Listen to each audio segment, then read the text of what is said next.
In this country, a servant's whole fortune is a folded sheet of paper, and the hand that writes it decides what she is worth.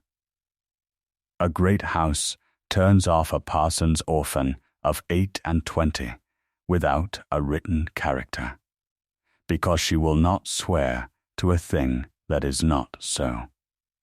The housekeeper carries the story down the county ahead of her. 12 households turn her from the door inside a fortnight, since a woman with no paper to show is presumed a thief. So she comes to the Michaelmas hiring on the village green with her shoulder bare and no ribbon pinned to it. And she is passed over from first bell until noon. A duke comes to that green to buy a shepherd. He does not hire her.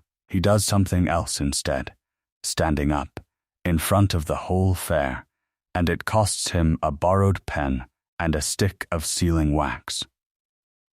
The sun came up clear over Netherford Green, and the grass was still wet where the hiring line had formed. It was the 29th of September, and the elms along the churchyard wall had just begun to go gold at the tops. Cream canvas awnings went up over the honey-colored stone.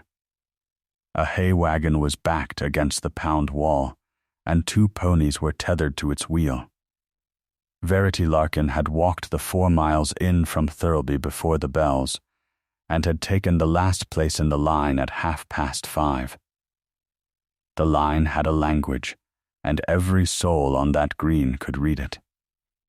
Carters knotted whipcord at the shoulder. Shepherds carried a crook. Kitchen girls wore red at the shoulder, and housemaids wore blue, and by mid-morning very nearly all of them had been looked over, spoken to and taken. Verity wore no ribbon. She had nothing that entitled her to pin one on. She wore her mother's short cloak, rust-red, over a grey gown with a plain white collar, and brown half-boots that had been resoled twice. Her straw bonnet hung back off her head by its ribbon, because a bonnet shades a face, and her face was the only thing she had left to show. Her hair kept coming down at the temples, and she kept putting it back. A stout farmer stopped in front of her a little after 8 and looked at her bare shoulder. "Nothing pinned," he said. "What are you for, then?" "Housekeeping, still-room, linen, accounts. I can keep a set of books that will bear any looking at." "Where from?" "Ashgrove Park. 5 years of it." "And your character?" "I have none to give you." The farmer's chin came up. "None on you, or none at all?" "None at all. Mrs. Harcourt would not write one." "Then I have my answer, and so have you." He said it without unkindness, which was somehow worse. "I have 11 souls under my roof, mistress. I cannot put a woman among them that no one will speak for." "Then why are you standing here?" "Because standing here is free," Verity said, "and because someone will want a woman who can count more than she wants a woman who is easy to check." He laughed at that, not cruelly, and went along the line and hired a girl of 17 with a blue ribbon at her shoulder inside 4 minutes. At 9, a woman in a dark bonnet came down the line with a basket on her arm, and Verity's stomach turned over before she had lifted her head. Mrs. Ockley of Ashgrove did not stop.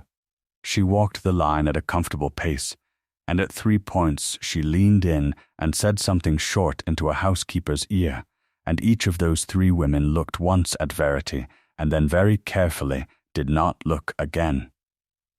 "Mrs. Ockley," Verity said, as the dark bonnet came level. "Larkin, whatever you are telling them, tell it to me first, so that I may know what I am accused of." "You are not accused of anything." Mrs. Ockley kept her eyes on the awnings. "That is the difficulty, my dear. If you had been accused, you might have been cleared. A house does not want a woman who has to be explained. It wants one it can forget about." Then say nothing, and I shall be forgotten about beautifully. I have said nothing untrue. You have said nothing at all. You have merely said it into the right ears.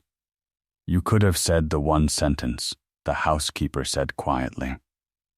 9 words. You would be standing in my still room this morning with a fire in it. And Hetty would be where she is. Hetty is 19 and has a mother in Thirlby. You have nobody. There was no sense in it. There was no sense in it, Verity agreed. There was only the truth in it. I have found that they are not the same thing, and I am told the difference is worth about £18 a year. Mrs. Ockley walked on. She was hired herself by noon at a house near Thirlby at £28 and a cellar of her own. By 11 the line was 5, and the 5 were the ones nobody had wanted: a boy with a wasted arm, a carter with a shake in his hand, a woman who smelt of gin before noon, a deaf lad, and Verity Larkin, who could keep a set of books that would bear any looking at. Mr. Renshaw, the fair clerk, came along at last with his ledger held flat against his black coat. Name for the book? Larkin, Verity Larkin. Character produced? She did not answer at once, and Renshaw, who had asked the question 400 times that morning, looked up for the first time. Nothing produced, he said, and wrote it, and the pen made a small, dry sound. Does the book say why? The book never says why, mistress. The book only says whether. A man in a bottle-green coat had been standing near the awnings a full quarter of an hour, not buying anything. He came over as the clerk moved off and took his hat off to her, which nobody had done all morning. Miss Larkin. Corbin Vane.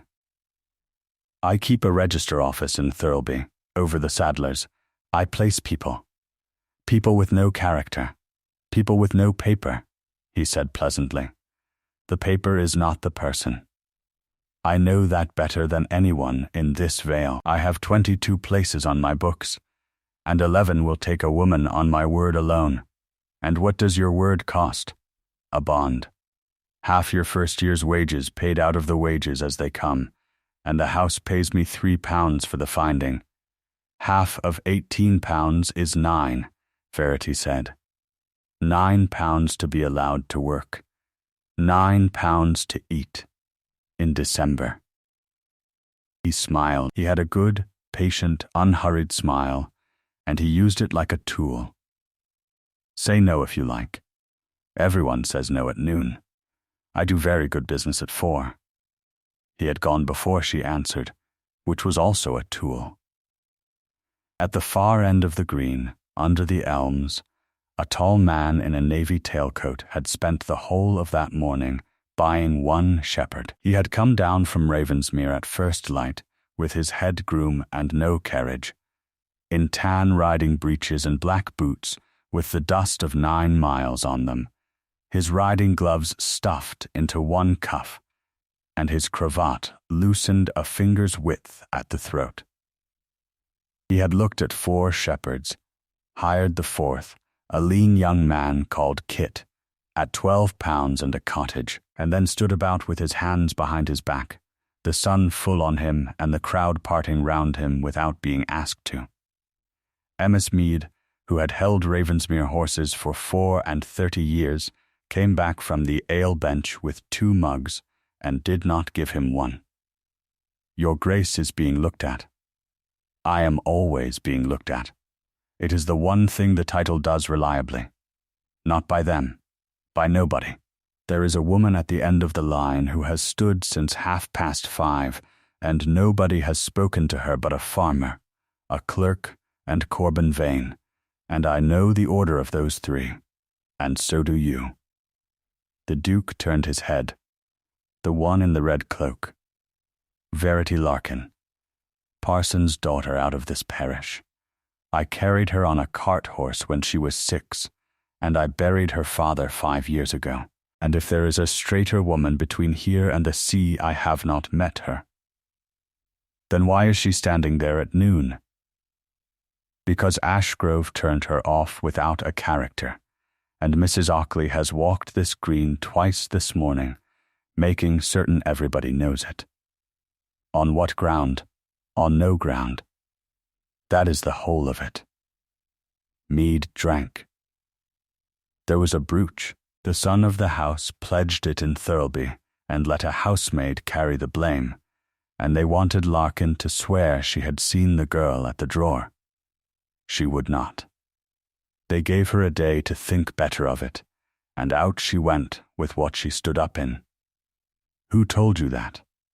The pawnbroker's boy in Thirlby is my sister's grandson, your Grace, and he can read a ticket. The Duke was quiet for a moment. How many houses has she tried? 12, they say, in a fortnight. And she is still here at noon. She is still here at noon, said Meade. He walked down the line without hurrying, and the Green noticed him doing it, which cannot be helped when a duke walks anywhere. He stopped in front of her at a proper distance and did not take her hand, and he kept his hat on, because taking it off would have made a scene of it, and there was already going to be a scene. Miss Larkin. Your Grace, I am told you have been turned away from 12 houses. 13, if you have come to do it too. Somebody near the awnings laughed. She did not turn her head. Her chin stayed exactly where it was. I have 2 questions, he said. You may refuse both. I have been refused so often this fortnight that I should like to know what it feels like from the other side. Ask. Can you keep a ledger? I kept my father's parish accounts from the age of 14, and the Ashgrove still room and linen books for 5 years, and in the last of those years I found £11 that the fishmonger had found first. Yes. Second question.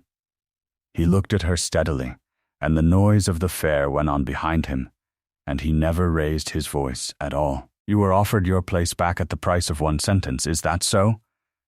Something in her face moved, which nothing had done all morning. Who told you that? Answer it, and I will tell you afterwards. It is so. What was the sentence? That I saw Hetty Sparrow at my mistress's drawer on the 11th of September. And had you seen her there? I had not.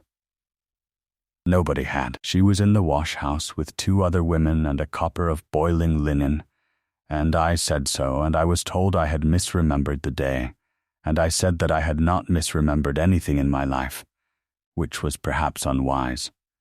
Why would you not say it? Verity looked at him then, properly, and the crowd behind him had stopped pretending to buy things. Because it was not true, she said. That is all my reasoning amounts to, Your Grace, and I have had a fortnight on the roads to find a better one, and there is none. If I say a false thing to keep a warm room, then the next time I say a true thing nobody is obliged to believe it. And a woman who cannot be believed has nothing at all. I would rather stand here. The Duke turned round. Miss Renshaw, the fair clerk, came at a trot, with his ledger hugged to his chest. Your Grace, you have pen and ink in that box, and I want them here, on the mounting block, and I want a stick of wax and a candle, and if you have no candle a lamp will do, and I want them within 2 minutes. Wax, Your Grace? Sealing wax. Scarlet, if the fair runs to. I do not care to write anything today that can be altered afterwards. They set the pewter inkstand on the flat, grey top of the mounting block by the elms, with the stoppered bottle beside it, a stick of scarlet wax, and a taper. The Duke took the brass seal matrix off his watch chain, and laid it where he could reach it. He took 1 sheet of cream-laid paper out of the clerk's own case, turned it, looked at it, and then wrote standing up, bent a little over the stone, with the pen in his right hand, and the fair going quiet round him in rings. He wrote for 4 minutes. Nobody on that green had ever seen a man of his rank write anything at all, let alone standing in the sun at a mounting block with his back bent like a clerk's. The stout farmer's grin died halfway. The carter took his hat off his head and lowered it slowly. 2 maids with ribbons at their shoulders stopped in the middle of a step. Kit stood with his crook resting on his shoulder and forgot to breathe. Mrs. Ockley, coming back along the awnings, turned her head and got it only half round before she stopped. Renshaw held his ledger flat against his chest with both hands, closed. At the far edge of the crowd, apart from it, a man in bottle green stood apart with his hands down at his sides, watching, and did not smile. He straightened. He folded the sheet twice, held the wax in the taper until a scarlet bead ran, laid it across the fold, and pressed the brass into it, and the seal came away sharp and glossy, and still soft at the edges. Then he held it out. Verity did not take it at once. His fingers stayed on the far edge of the paper, and hers closed on the near edge, and for a moment they both had hold of it. At the height of her waist with the sun on the wet scarlet, and their eyes met across it, and neither of them let go. "What is in it?" she said. "What I saw and what I was told. Nothing else. I have written no opinion of your cookery or your linen, because I have no knowledge of either, and I will not pretend to any. Then it will not get me a place. It will get you a hearing. That is all a character ever does. The place you must get for yourself." He let go of the paper. "It is yours now. You may break the seal and read it if you choose. I would rather you did not do it while I am standing here." "Why? Because then you would thank me," he said, "and I should have to stand still for it." She turned it over once in her hand. The wax was still warm. "Your Grace hires a shepherd at £12, she said. "You have not offered me a place." "No, Ravensmere has a still room and a linen room, and I imagine it has books. It has all 3, and the books are a disgrace. Then why?" He put the pen down on the stone, nib downward, and picked up his gloves out of his cuff, and he took his time about answering, and the whole green waited with her. "Because if I hire you off this green in front of these people," he said, "then for the rest of your life you are a thing that was given to you. Every quarrel in my servants' hall, every word in every drawing room in this county, every time you correct a bill, she is there because he took a fancy to her at Netherford Fair. I have watched that done to a woman before. It cannot be undone afterwards, not by good conduct, not by 40 years of it. And so you make me carry the paper round instead, and so you go where you like, and whoever takes you because they read what is written and decided for themselves, and nobody in England can say you are anybody's gift." He put his gloves on. "It is a worse morning for you, and a better 10 years. I am sorry for the morning. Your Grace has not asked whether I want the 10 years. "No," he said, "I have not." And there was something in the way he said it that was not steady at all, and he heard it himself, and he stopped. Then he turned round and walked back up the green to his horse, and he did not look back at her once, and she stood and watched him not do it. The green stayed quiet for about 10 heartbeats. Then it started again all at once, as a fair does, and half of the noise was her name. Corbin Vane was at her shoulder before the Duke had reached the elms. "That," he said, "was very fine. Do you know what it is worth?" You will tell me. Nothing. His voice had lost the patient smile. It was flat and rather tired and much more honest. A duke's seal on a country road is worth nothing at all, Miss Larkin, because the woman who reads it will be a housekeeper of 50, who has never seen a duke and has been lied to for 30 years. You will find that out by Friday. The bond is half a year. I shall not take it down for you. He put his hat on and went. She walked back to Thirlby with the sealed paper inside her bodice, 4 miles, and did not break it. The first door was Wren House, on the Thirlby Road, where they had wanted a still-room woman for a month. The housekeeper read it standing in the passage with the door not quite open, and read it twice, and her face did a thing that Verity would see many times in the next fortnight and never once enjoy.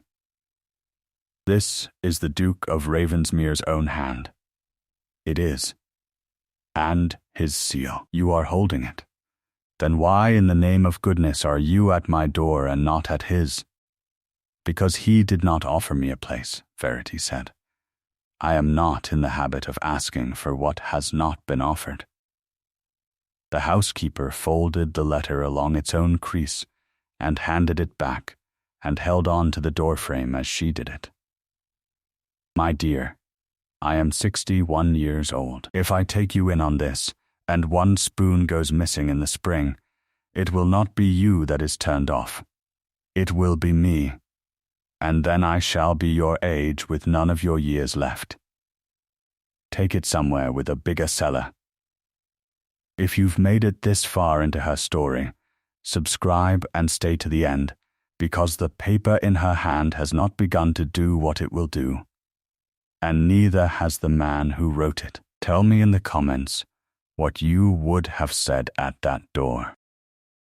The second was Marchfield, which offered her the scullery at £6, the third a farm at Cawdon, where the mistress cried a little and said her husband would never allow it. The fourth did not read it at all. Word had gone round the vale that the girl with no character had got herself a duke's letter, and word had gone round behind it that she had probably not got it by keeping ledgers. It had been 14 days from the day she was turned off to Michaelmas morning, and another 10 days from Michaelmas to the evening. She sat on the mounting stone outside the Thirlby saddler's, with 3 shillings and 4pence in her pocket, looking up at a first-floor window with a brass plate under it. She sat there a long while. She could see a bottle-green shoulder moving behind the lit glass, and a shelf of ledgers behind that, and she thought about £9 and about December. Then she stood up, and did not go in, and walked north out of the town with the letter still sealed inside her bodice. There was one house left in the vale that had not yet refused her, and she had been saving it, as you save the last dry match. Ravensmere stood 9 miles north of Netherford, honey-coloured, too large, with a courtyard the size of a field, and a clock over the arch that had been slow since the old Duke died. She went round to the kitchen court and asked a boy for the housekeeper, and the boy came back with a small, square woman of 55 in black, with keys on a chain and a face like a shut ledger. Pomfret, what is it? Verity Larkin, I am asking for a place. We are not hiring. Michaelmas is over. Whatever was to be filled was filled at the fair. Then I have wasted a morning, and I have wasted a good many of those lately, and one more will not signify. May I ask you a thing before I go? You may ask, are your linen books kept by the year or by the quarter? Mrs. Pomfret's eyes came up off the keys. By the quarter. Why? Because a house this size that keeps by the quarter loses 1/10 of its sheeting to the wash every year and never sees where it went, and if you keep by the year you see it in March and can prove it. You asked me why. There was a pause of the length it takes to make a decision one has already made. Character, said Mrs. Pomfret. Verity took the folded paper out of her bodice and held it out. The scarlet was intact. You have not opened it, the housekeeper said. No. 10 days you have had it, and you have not opened it. 11. And you did not think to know what a man had written about you before you carried it to strangers? I thought about it every night, Verity said. I decided that if I read it, I should begin to argue with it. And a character is not mine to argue with. It is his.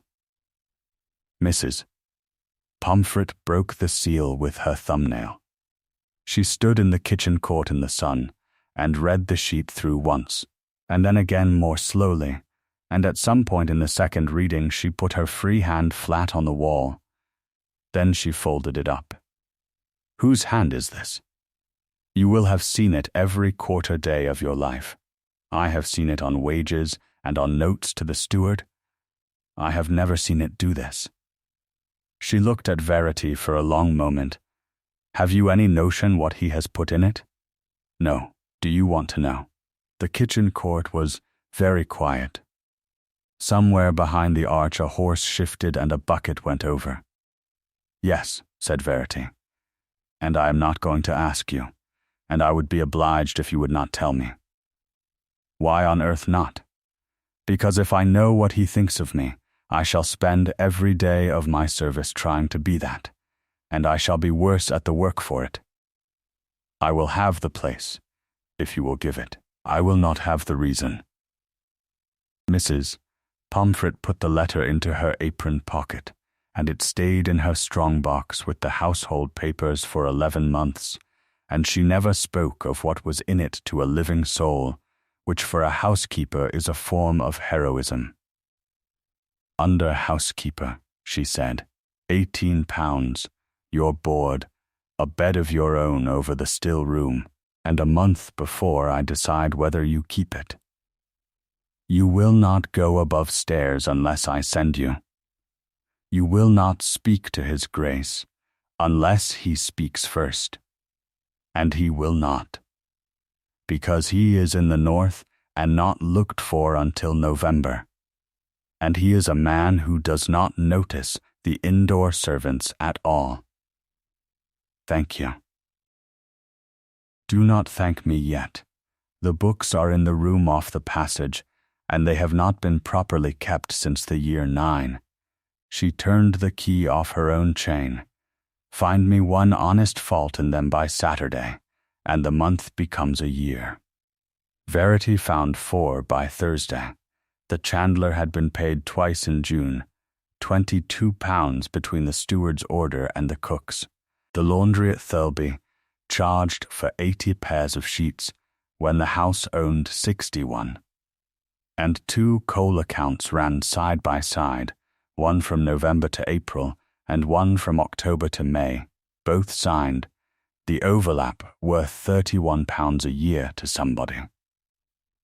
And on the 4th page of the general ledger, in a neat clerkly hand that was not Mr. Braddock's, there was an entry that had been repeated 11 times over 2 years.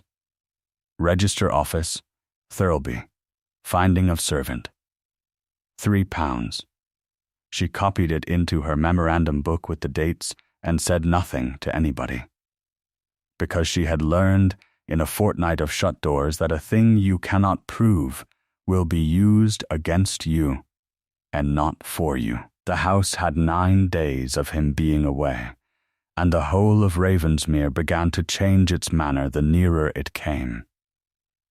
He will want the north corridor opened, Mrs. Pomfret said, going along the passage at a pace. He will want no fuss, and he will notice everything, and if he notices it, he will not say so, which is worse. Larkin, the inventory, done, the linen, the plate, the still room and the cellar. The cellar is 41 bottles short of the last count, and I do not think anybody has stolen them. I think somebody has been counting the empties. And the sheeting? By the year from January, if you will allow it. I will allow it. They had 5 days, and then they had 2, and on the second morning Nan came down the back stair at a run to say that His Grace had come in the night and was in the library and had asked for coffee and no fire. Mrs. Pomfret took the coffee up herself and came down without it. He wants the under-housekeeper. The library at Ravensmere was 2 stories high and smelt of cold ash, old paper and saddle soap. He was standing at the long table in his shirt sleeves with his coat over a chair, and he had ridden through most of the night, and he turned round when she came in and stopped as though he had walked into the edge of a door. Miss Larkin. Your Grace, how long? Since the 9th of October. And nobody wrote to me. Mrs. Pomfret does not write to you about the indoor servants. You told her not to. He put both hands on the back of the chair. You will understand, he said, that this is the one thing I took some trouble to prevent. I do understand it. You were very clear on the green. You said that if you hired me in front of those people, I should be a thing that was given, and stay won. So I did not let you hire me. I let your housekeeper hire me. At the kitchen door, out of a ledger, after she had made me find a fault in it, and I found 4.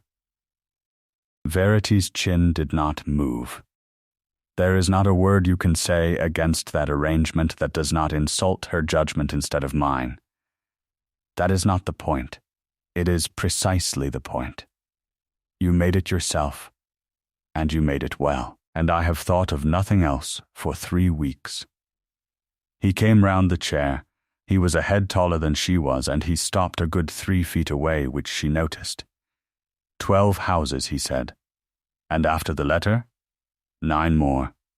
21 doors since the 15th of September, Your Grace, and a great many of them had heard about the fair before I had walked the 4 miles to say good morning. Do you know what they had heard? That a woman who can get a duke to write for her standing up in public has not got it by keeping books. The silence in the library had a particular quality to it. Say the rest, he said. There is no rest. Say it. You gave me the finest thing anybody has ever given me, Verity said, and it very nearly finished me. And both of those are true at once, and I would not give it back. Now, Your Grace may turn me off. It would be the 13th house, and I am practiced at it. But if you turn me off, you will have to say to Mrs. Pomfret that her judgment is not worth a morning's coffee. And you will have to say to me that the reason I cannot keep a place is the man who wrote that I ought to have one. He turned away from her and looked at the cold grate for a while. What are your wages? 18 pounds. That is what Ashgrove paid you 5 years ago. It is what the work is worth, and I shall not take more for it. You would not take more. He said it almost to himself. No, of course you would not. He picked his coat up off the chair and did not put it on. Very well. You are Mrs. Pomfret's. I shall not interfere with her household. I shall not send you away, and the fair will not be spoken of again. There is one condition. Say it. You will not thank me ever for anything. Not for the letter, not for the place, not for so much as a dropped glove. If I hear it once, I shall find it very hard to be in the room. That is a strange condition. I am told I am a strange man. Something at the corner of his mouth moved and was put away. Do you accept it?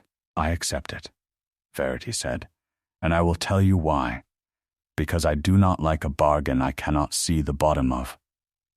Being thanked would make it a gift, and you have spent a great deal of trouble making sure it was not one. I would rather you had spent that trouble asking me what I wanted. But I am 4 miles from starving, and you are the first person in a month who has not tried to sell me something. What did you want? On the green? A place at £18, from a man who would not have thought twice about it if I had been a man with a crook on my shoulder. And now? Now, she said, I want the cellar counted properly, and I want the sheeting kept by the year, and I want you to go to bed, because you have been on a horse since Tuesday, and it is showing. Nobody had spoken to the Duke of Ravensmere in that tone since his brother died. He looked at her for slightly too long, and she looked back, and neither one stepped forward, and the space between them was 3 feet of cold library floor, with the whole of the morning in it. "Good night, Miss Larkin," he said at 8 in the morning. "Good night, Your Grace." She got to the passage before her hands began to shake, and stood with her back against the linen room door until they stopped, and then went and counted 41 bottles. November came in wet, and the house closed round itself, and Verity Larkin learned Ravensmere the only way a house is ever learned, which is from underneath. She learned that Mr. Braddock the steward was not a thief, but was very tired, and that a tired man signs whatever is put under his hand, and that this is how a house is robbed in England, not by wickedness, but by fatigue. And she learned Mrs. Pomfret, which took longer. "You are making the maids fond of you," the housekeeper said in the still room, without looking up. "That is a mistake. When you are gone they will be sorry, and a sorry maid is a slow maid. Then I shall not go. Everybody goes." Mrs. Pomfret set down the jar. "I came here at 19. I have buried a duke, a duchess, and an elder son in this house, and nobody ever asked me what I thought of any of it until a woman with no character told me my linen books were wrong. They were wrong. I had known it 6 years." She picked the jar up again. "Keep the maids, then, but keep them properly. If you keep them and go, I shall not forgive it." The Duke did not notice the indoor servants at all, which is what everybody said, and which turned out to be a thing that had been true and had stopped being true on a Thursday in October. He noticed that his coffee came at 5:45 instead of 8, because that was when he actually rose.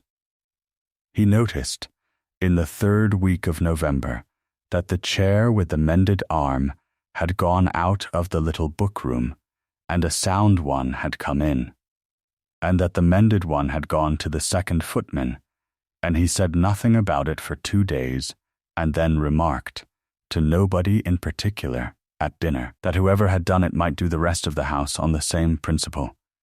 In December he began to come down to the steward's room in the evenings, which no Duke of Ravensmere had ever done, on the excuse of the accounts.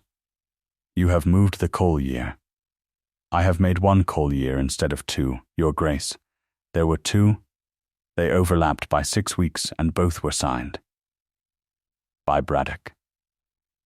By Mr. Braddock, who signs everything, and by the cook, who signs anything he is handed.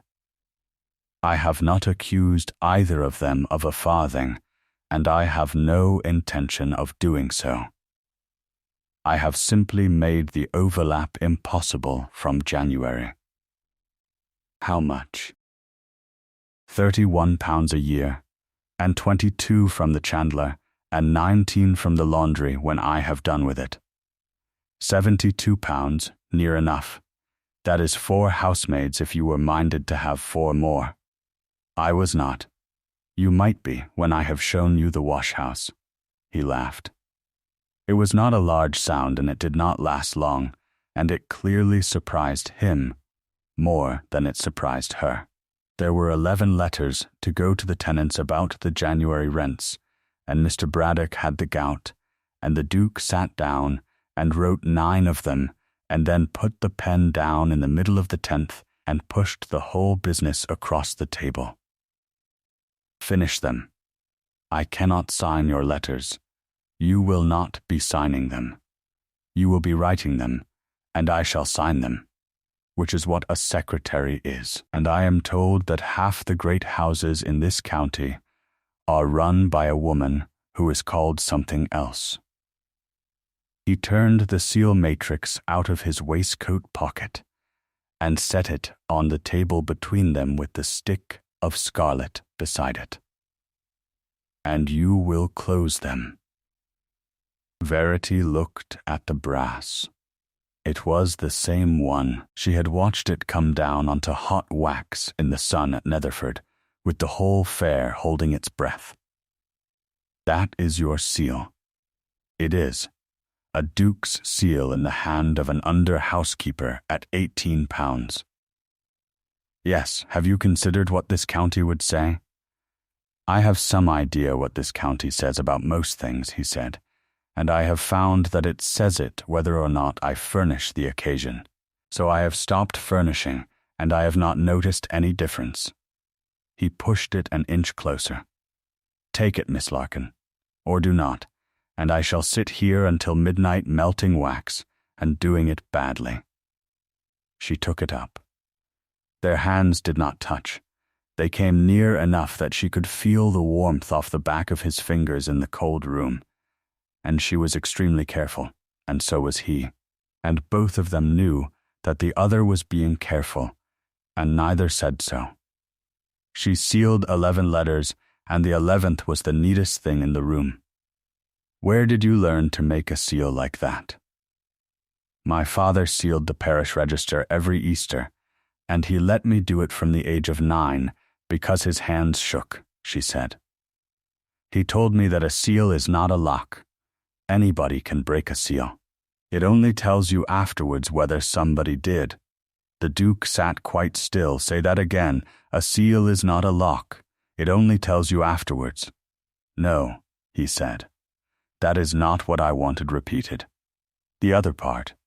Your father. He was the parson at Netherford for 29 years, and he died in the year 10 and left me £11, a Bible and a good name.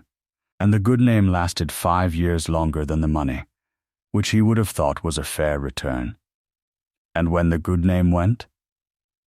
Then I stood on a green in a red cloak with nothing pinned to my shoulder, Verity said. And a man I had never spoken to bent his back over a mounting block for 4 minutes, and I still have not decided whether that was the worst morning of my life, or the best one. He got up and went to the window and stood with his back to her. My mother, he said, was turned out of a house in Somerset, at 17, without a character, on the word of a woman who wanted her gone. She married a curate who became a canon, and the canon's second son was made a duke by an accident on a hunting field, and none of that ever gave her back the 4 years she spent between the house and the curate. She would not speak of them. I asked her twice. The second time she said that she had learned to sew standing up, and that I was not to ask again. Your Grace, do not thank me, he said to the window. I was not going to. I was going to say that I am sorry, which is a different thing entirely, and I shall say it whether it is allowed or not. He did not answer, and he stayed where he was, and the 11 sealed letters lay on the table between them with the scarlet still bright on every one. In January she carried the 11 register entries to Mr. Braddock with the ledger open at the page. The steward had signed every one of them, and had never once counted them. And when he had finished counting them, he sat looking at the shut-book, without saying anything. There was a girl at Ashgrove, Verity said. Hetty Sparrow. 19, turned off in September on a lie, and her mother is in Thirlby and does not know where she is. I believe she is on his books. Then go and fetch her, said Braddock, and there will be no 12th. She went into Thirlby on the carrier's cart, with her own money in her pocket and Mrs. Pomfret's leave. Vane's office was up a stair over the saddler's, with 2 long shelves of ledgers and a chair for the visitor set slightly too low. Miss Larkin. He rose. He was genuinely pleased to see her, which was the unpleasant part. You did not take the bond, and you have a place, and the place is Ravensmere. It does not often go so, and when it does, I like to have watched it. I have come about Hetty Sparrow. Ah, she is on your books. She was placed near Cawdon in October and gone by Christmas, and her bond was £9 against wages of 8, so she could not have finished the year without owing you money whatever she did. That is the arithmetic of the poor, Miss Larkin. I did not invent it. No, you have made a trade of it, which is a smaller crime and a longer one. Verity sat down in the low chair and did not seem low in it. Where is she? Why should I tell you? Because you have been paid £3 11 times to fill the same 4 places at Ravensmere, and the servants you send are bonded for half a year's wages they cannot earn out of a quarter's work, so they leave owing you, and you keep the bond and sell the place again. I have the entries with the dates, and Mr. Braddock will not sign the 12th. She let that sit. I am not going to the magistrate. You have done nothing the law calls anything. I am going to the housekeeper's, which is worse, and you know it, because you have watched for 20 years what a housekeeper's word can do to a woman, and you have made your living out of the wreckage. The pleasantness went off his face like a cloth off a table. You want the girl. I want the girl. And what do I have when I have given her to you? You have a letter from me saying that I found no dishonesty in your books, which is true, and which is the only thing anybody will ever be able to hold up. She stood. That is the whole of my offer, Mr. Vane, and it is more than you gave me at noon on a green in September. He gave her the address. It was a laundry at the back of the Thirlby yard where 4 women slept over the coppers. Hetty Sparrow was so thin that Verity walked past her twice. They said you would come, Hetty said, and then they said you were turned off too, and after that nobody said anything at all. I had no character and no money and no roof, and if I had come I could only have sat down beside you. Now I have a roof and a cart outside. I cannot take a place. I owe him £9. You owe him nothing. The bond was for a year, and he sold you a place that could not last a year, and Mr. Braddock has written to him this morning. Verity crouched down. Did you take the Brook? No, I know it. In a fortnight I shall be able to prove it. Until then, will you come and scold pans at Ravensmere for £8 and a bed that is not over a copper? Hetty cried for a long time, and Verity, who had not cried in front of anybody since the year 10, held on to her and did not. It was in February when the pawnbroker's boy in Thirlby brought her the counterfoil of a ticket that she understood exactly what she was holding. A brooch pledged on the 11th of that month for £4 10 The ticket written to J.H. of Ashgrove Park in the pawnbroker's own hand, and redeemed on the 20th by a man who signed the book Corbin Vane, agent. She sat in the still room with it for an hour. Then she copied it twice, put one copy in the strong box, and carried the other in her bodice where the letter had been. And on the last Thursday of that month, with the neighbourhood in the great hall for the tenants' audit, Lady Winbourne taking tea by the fire, and 11 farmers waiting to have their rents read out, a chaise came under the arch, and Mr. Vane got down from it in a bottle green coat with a folded paper in his hand, and behind him came Mrs. Ockley in a dark bonnet, and behind her came the son of Ashgrove Park. The great hall at Ravensmere had a stone floor, and very little furniture, and it carried a voice beautifully, which Mr. Vane had counted on. Your Grace will forgive the hour. I would not have come at all if the matter could have gone by letter. It could have gone by letter, said the Duke. Then I should have missed the pleasure. Vane unfolded the paper. This is a statement sworn before a magistrate at Thirlby on Tuesday by Mr. Julian Harcourt of Ashgrove Park. It says that on the 11th day of September last a brooch belonging to his mother was taken out of her drawer, and that the person who took it was the under-housekeeper of that house, and that the family, out of a mistaken kindness, turned her away quietly rather than prosecute. It names her. She is standing behind your Grace's housekeeper in a grey gown. Nobody in the hall moved. Lady Winbourne set her cup down without any noise at all. You have brought this here, the Duke said, in front of my tenants. I have brought it where the harm was done.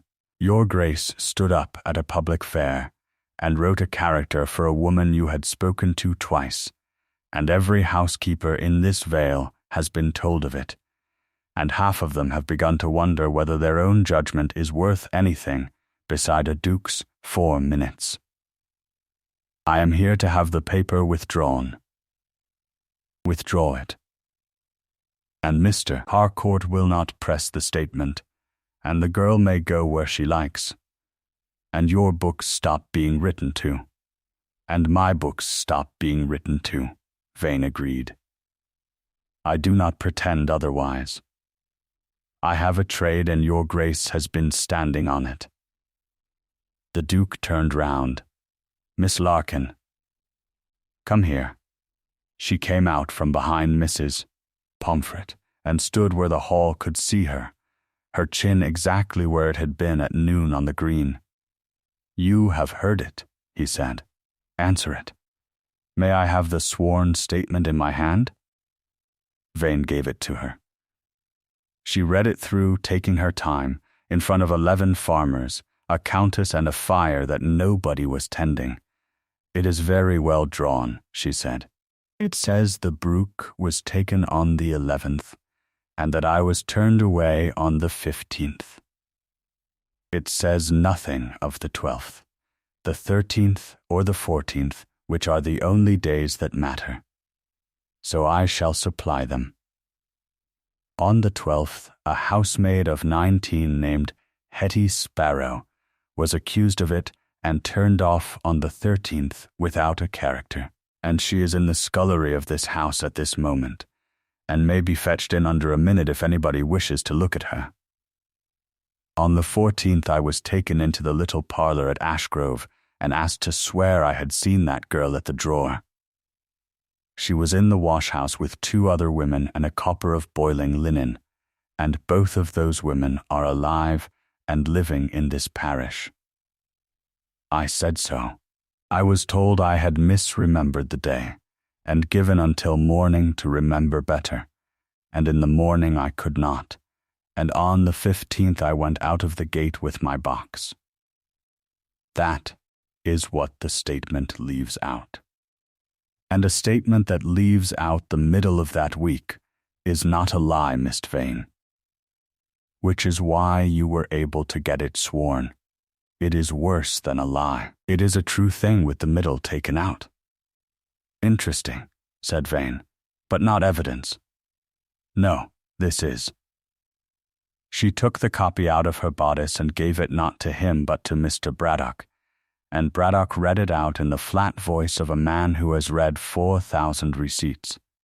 A pledge entered at the sign of the 3 Balls in Thirlby, the 11th of September. 1 brooch, gold with a garnet, £4 10 advanced.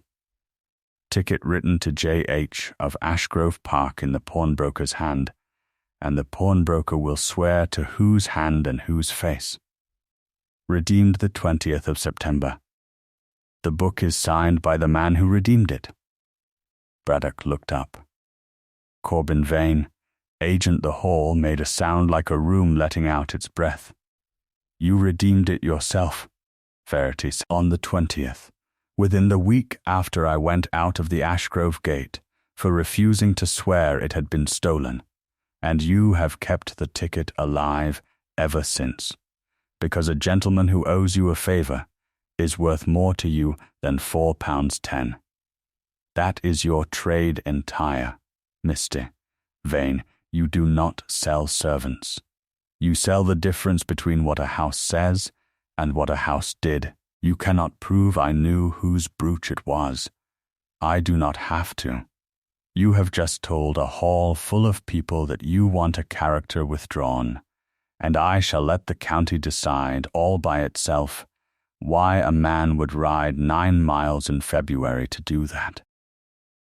Mrs. Ockley had been standing by the arch the whole time, with her hands folded. He knew, she said. Every head in the hall turned. Mrs. Ockley, said Vane, you are not obliged to say anything. I am 59 years old, and I have been obliged to say nothing for 40 years, and it has not made me comfortable once. The housekeeper's voice was not loud. It carried anyway. Mrs. Harcourt knew on the 12th. The young gentleman told his mother that night, because he wanted the ticket redeemed before his father should hear of it, and it was I who was sent to Thirlby with the message, and Mr. Vane who met me at the saddler's stair. The girl Hetty was put up to stand for it, because a housemaid can be turned off in an afternoon. Larkin was asked to swear, because a housemaid's word is nothing, and an under-housekeeper's is everything. She looked at the floor, and then she looked up. And I walked the whole length of Netherford Green on Michaelmas morning, making sure she should not be hired, because if she were hired somewhere, she might one day be believed. That is what I did. I have not slept properly since, and I am glad to have it out. Julian Harcourt had gone the colour of the stone.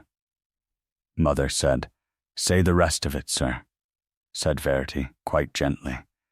And say it now, because you will never again get to say it before you are made to. I pledged it, he said. It was mine to be ashamed of, and I let a girl carry it. I have known that since September, and I have been very drunk about it, and was not properly sorry for it until this minute. Vane had one card left, and he played it standing up. Then, let us have the paper itself. Your Grace's character. Not described, not remembered. Produced and read out, here before these people, so that the county may hear what a duke wrote about a woman he had known for a quarter of an hour. It is not mine to produce, said the duke. It was hers, and she gave it to my housekeeper, and it is my housekeeper's affair. I have it, said Mrs. Pomfret. Then read it, madam, said Vane, and we shall all learn something. We shall, said Mrs. Pomfret, and went for her keys. Verity put her hand on the back of a chair, and it was the only unsteady thing she did that afternoon. Your Grace, she said low, I have never read it. I know. If it is kind, I shall not be able to stand here. It is not kind, he said. It is accurate. You may find that harder. Mrs. Pomfret came back with the sheet, and the broken scarlet still on it, and she read it out in the voice she used for the wages, without any expression whatever, which was the only reason anybody got through it. To whoever shall read this. The woman who carries this paper is Verity Larkin of Netherford, 28 years old, 5 years in service at Ashgrove Park, and turned away from it on the 15th of this month, without a character. I have no knowledge of her cookery, her needle, or her books, and I will not pretend to any. If you want a character that says she is clean and sober and honest, get it from somebody who has watched her be those things. I know one thing about her, and it is the only thing in service that cannot be taught.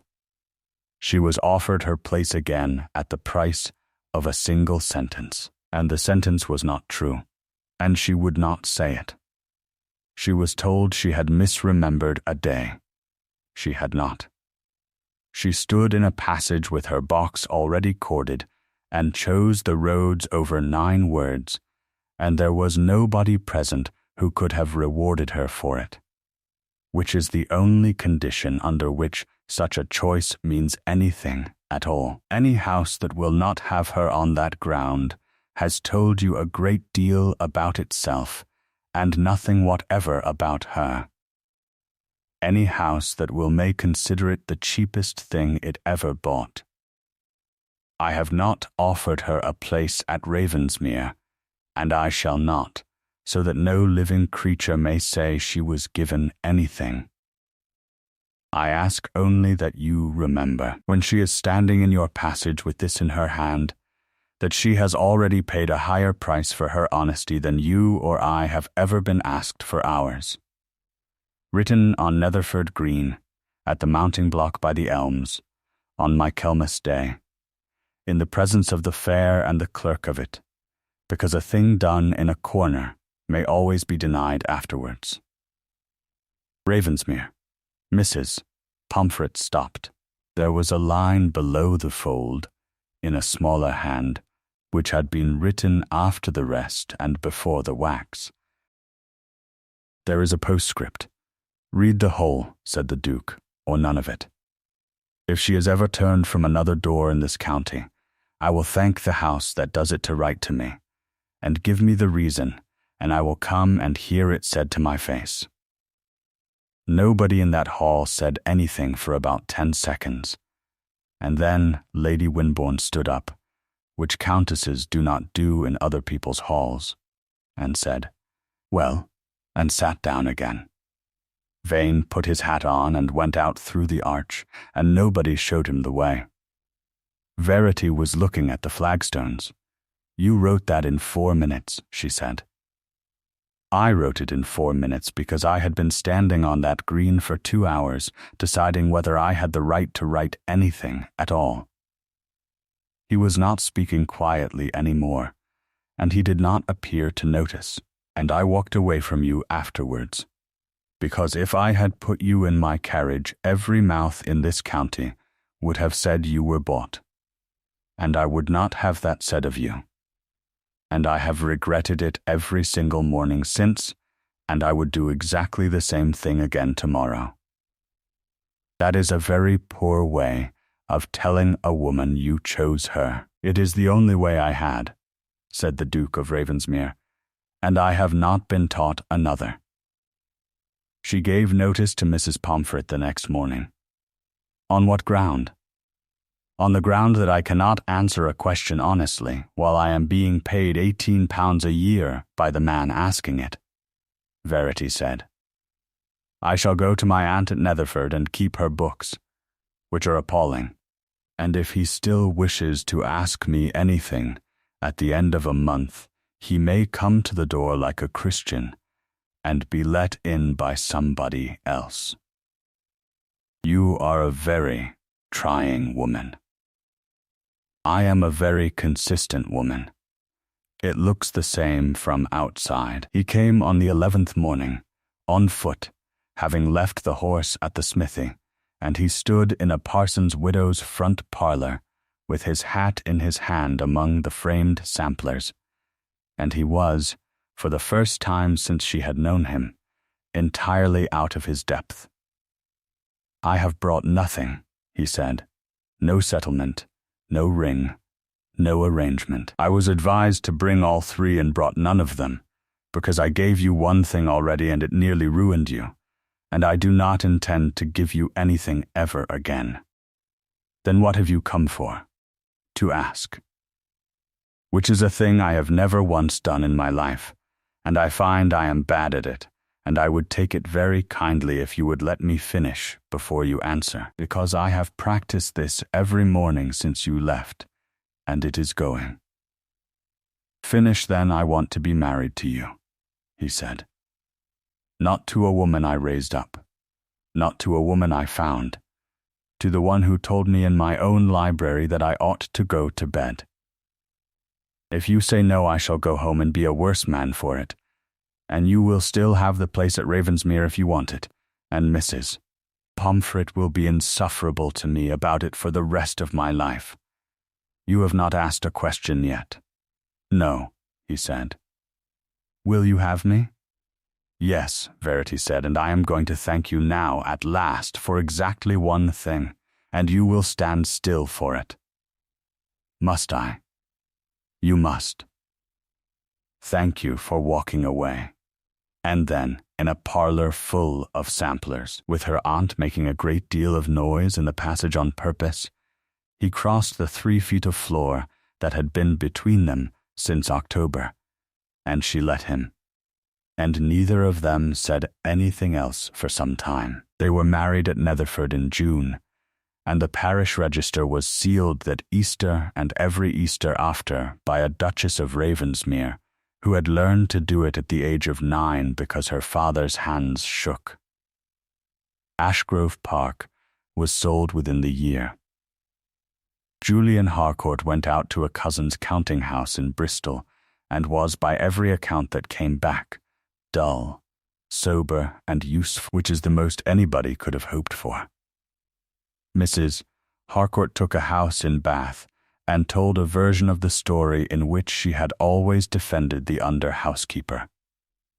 Mrs. Vane's register office closed in the autumn, not because anybody prosecuted him, but because 4 housekeepers in one vale began asking a question he could not answer, and a trade like that lives entirely on not being asked. Mrs. Ockley was not taken back anywhere. In November she wrote to Ravensmere asking for a character, and Verity wrote her one, and it said what had happened, and it said that the woman had stood up in a full hall and told the truth when silence would have served her better. Mrs. Ockley kept a small house at Thirlby for 9 years on the strength of it. Hetty Sparrow went from the scullery to the still room to the linen room, and was married from Ravensmere, with a character in her hand that began, "I have watched this woman for 4 years."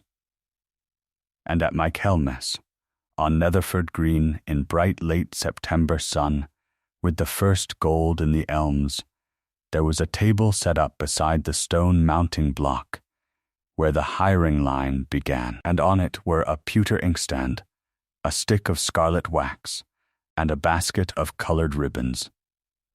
Anybody who came to that green without a character could stand at that table and say what had happened to them, and be listened to, and go away with something folded and sealed in their hand.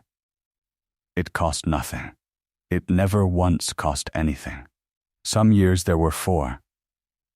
One year there were 19. The Duke never wrote another after that first morning.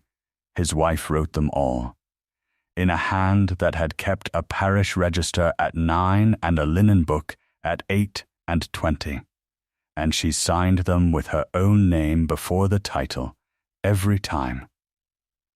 A great house will always tell you that a servant's character is a matter of clean hands and honest accounts. It is not. It is a matter of who is willing to put their name under yours when there is nothing in it for them. If this story kept you company, subscribe, and tell me in the comments which one you would have done. Would you have said the 9 words and kept the warm room, or would you have walked out of the gate with your box and taken your chances on a green full of strangers?